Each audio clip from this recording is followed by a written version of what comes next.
श्रवण करो। तुम्हारे द्वारा जोड़ी गई है काया गंडकी नदी के नाम से विख्यात होगी।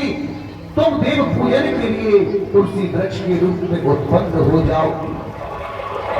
वे गंडकी के तट पर भगवान विष्णु की पाषाण रूप से स्थित रहेंगे और उसमें तीखे दांत वाले भयंकर कीड़े उन्हें शिलाओं को काट करके उसके छिद्र के विष्णु के चक्र का निर्माण करेंगे। उन्हें कीटों के द्वारा छिद्र की गई सालग्राम शिला में जो तुलसी होती है राजन,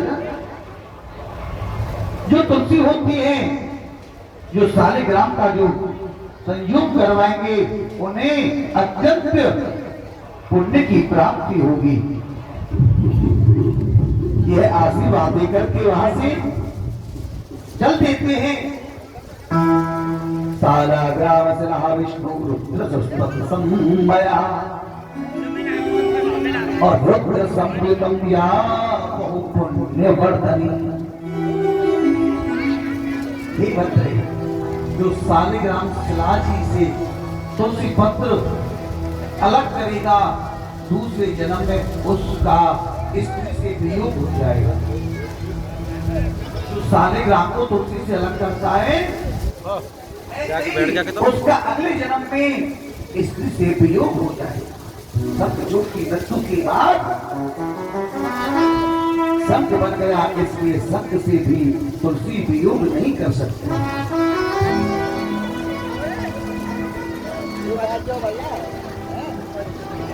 एक बार भगवान शिव और माता पार्वती काशी में विहार कर रहे थे, तो पार्वती जी ने भगवान शिव के दोनों नेत्र बंद कर दिए।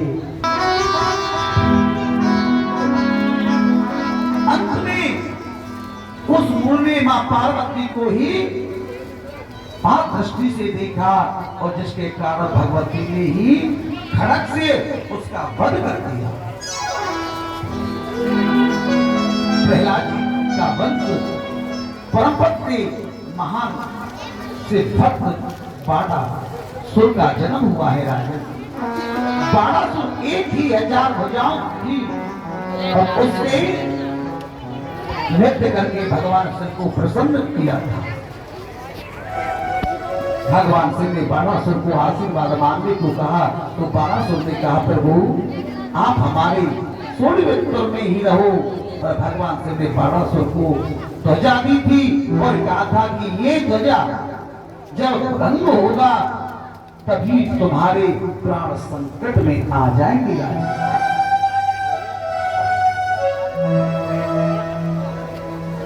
बाणासुर की पुत्री उषा ने रात्रि में अनिरुद्ध के साथ समागम किया और उषा की साथ लेखा ये योग बल से अनिरुद्ध का अपहरण कर लिया और अनिरुद्ध और उषा का मिलन हुआ और अनिरुद्ध जी हंसने लगे।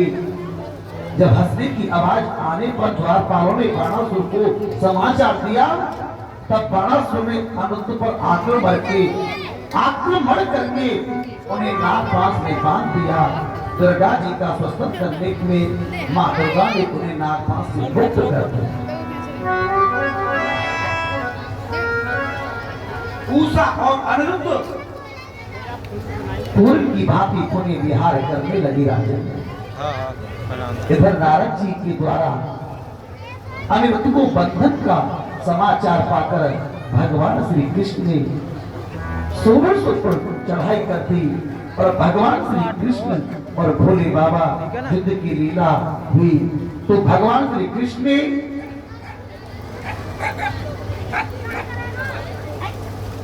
जगद्रुम गस्त से शिव जी को मोहित कर दिया और बाणासुर की भुजाओं को काटना प्रारंभ कर दिया। 4 भुजाएं शेष बची। शिव जी ने यहाँ पर युद्ध बंद किया और जब शिव जी ने युद्ध बंद किया तो राजन भगवान कृष्ण तथा